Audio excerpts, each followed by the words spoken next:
Bakunzi bacu turabashuhuje aho muherereye mu duce tugiye dutandukanye tw'igihugu cyacu, mukomeze kumererwa neza mufite impagarike n'ubugingo.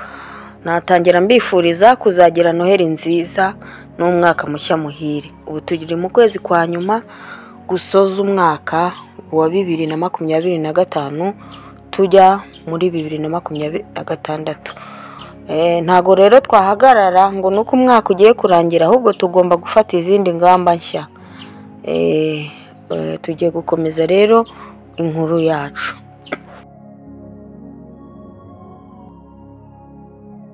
Uwo munsi ndawibuka neza cyane nk'aho ari ejo hashize.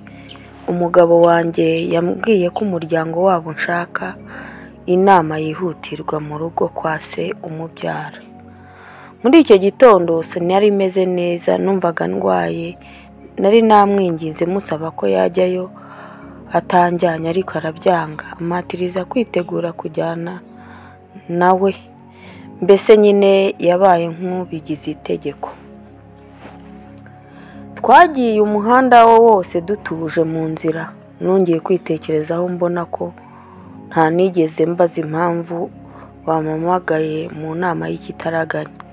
Twagezeyo maze umugabo wanjye akimara gufunga umuryango w'imodoka ngo asohoke, namubajije buhoro nti, ese baby, iyi nama igamije iki koko?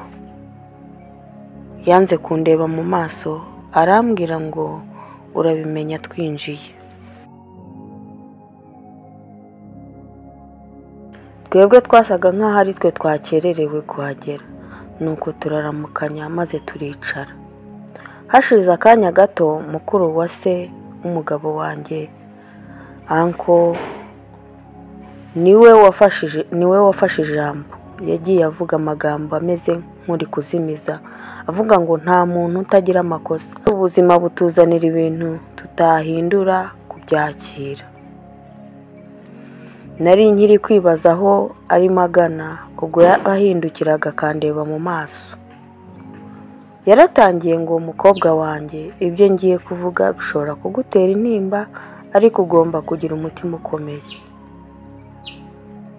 Umugabo wawe afite umwana ku wundi mugore. Bafite umwana w'amezi 5, kandi uwo mugore ararwaye cyane. Nta muntu afite umwitaho uretse umugabo wawe. Niyo mpamvu we n'umwana we bagiye kuza kubana namwe kugira ngo mubafashe. Uwo mugore aracyari muto kuri wowe, uzamufate nk'umuvandimwe wawe muto. Mu gihe ntari nanakahumeka, nyina w'umugabo wanjye ari we mabukwe yakomeje yungamo ati, yitwa Donata, kandi yamaze kuba umugore w'umugabo wawe. Twamaze no guhura n'umuryango we, kandi twari twaramaze no gutanga inkwano mu kwezi kwa 8 gushize, mbere y'uko abura ababyeyi be. Utubabarire kuko ntitwifuzaga kuguhangayikisha mbere y'igihe. Nari nicaye aho nk'ibuye, numvaga wagira ngo mu matwi harimo ibintu biduhira.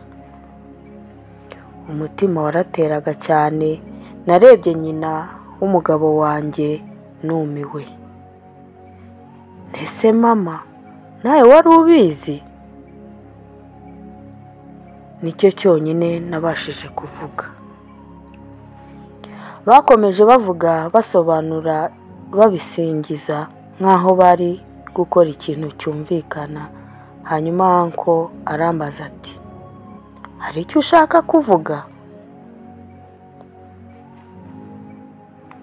Bari biteze amarira, bitegaga ko nsaba imbabazi, nkatakamba, nkuzura amarira n'intimba nyinshi.